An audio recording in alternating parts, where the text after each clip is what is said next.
Hey everybody, I'm Cam Sullivan, and this is your monthly market update for July 2025. Now, we want to do this one a little bit different this month. All of the information for your local area is in the email that you can check out. But this month in our video, we want to go a little bit longer and we want to get a bit more detailed. Because last month we got a lot of questions about some ideas that we put forward in our video. And I was talking about how there's opportunity in this market. Opportunity for first-time buyers, for investors, and for move-up buyers. So I want to get into why we believe that's the case. Now, I want to be honest as well and say that there is not opportunity in this market for everybody. So if you would be selling to downsize, or if you'd be selling to get out of the market completely, then probably not a great time for you. But if you fall into one of those three categories, first-time buyer, move-up buyer, or investor, then let's talk about why there's a lot of opportunity for you right now in this real estate market. All right, first-time buyers, let's talk to you guys. So what I hear a lot from first-time buyers is that interest rates are still high. And when we look at rates, they're actually below historic averages. So that's one good thing you have going for you. The second good thing is there are so many options on the market for you right now. As you look at individual areas, there's about double the amount of homes for sale, depending on the area that there usually is. So you've got a lot of choice. So that's another great thing if you're a first-time buyer. And the third thing I want to say is that interest rates and prices are at a point where it really makes sense to be a buyer. If we look back a couple of years when the market was red hot and prices were at their peak, the average condo at that time was selling for about $740,000.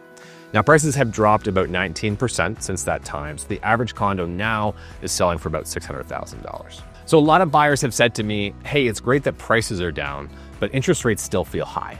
And the really cool thing is if you look back at rates then and now, your monthly mortgage payment would actually be exactly the same if you had bought at the peak with lower rates or now when rates are a little bit higher, but again, still lower than historic norms. So that's a great thing because you get to buy in with the same monthly mortgage payment and you get to benefit from the appreciation of that property over the coming years and decades. Okay, move-up buyers. Do you want to save $125,000? Here's how you do it in this market. Let's take the example of somebody moving from a freehold townhouse to a detached home. Probably your family's expanding, you need a little bit more room to grow. Well, if we look back when the market was at its peak in 2022, the average freehold townhouse was selling for $1.25 million. That's amazing, and it was probably so exciting to see your neighbors sell for these high numbers.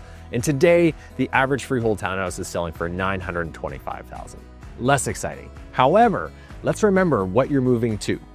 Back at the peak of the market in 2022, the average detached home in the area was selling for a whopping $1.9 million. That's a scary number. And today, the average detached home is also down about 25%, so it's selling for about $1.45 million. So if you made your move at the peak of the market, you were adding $650,000 to your mortgage. And today, if you're making that exact same move, you're only adding $525,000. So you had saved $125,000. That's why if you are a move-up buyer, someone moving up the property ladder, moving to something bigger or more expensive, the time to do it is in a slower market when you can save potentially hundreds of thousands of dollars.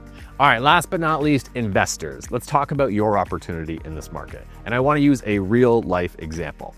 This year, I leased out a property for a client. It was a bungalow with 2 units, legal duplex, and we rented the upper level for $2,500 a month and the lower level for $2,000 a month. So that's a total of $4,500 a month in income. Now, at today's prices, the carrying cost of this property between mortgage payment, insurance, and taxes is about $4,000 a month. That means that this property is going to be cash positive $500 every single month. I've been doing real estate in this area for 10 years, and for that entire time, investment properties were never cash positive. It was break even, or you would lose a few $100s every single month. And people did it, and they justified it because they said, okay, I'm paying down the mortgage, and the property is going to appreciate. And that's exactly what happened. But now, properties are actually cash positive. They're putting money in your pocket every single month. So if you are someone that has been thinking about and dreaming about being a real estate investor and you think it's a bad time, I'm here to tell you it is the right time because interest rates and prices are at a point where these properties are cash positive, they're putting money in your pocket every single month, and it actually makes sense to be a real estate investor. So there you go. There are the 3 people that we think have real opportunity in this real estate market. So if you're any of those 3, if you are a first-time buyer, if you're someone looking to move up the property ladder, or if you're an investor, then my team is here to help you. We love doing this. We do it every single day, and we'd be honored to chat with you about it. So give us a call today.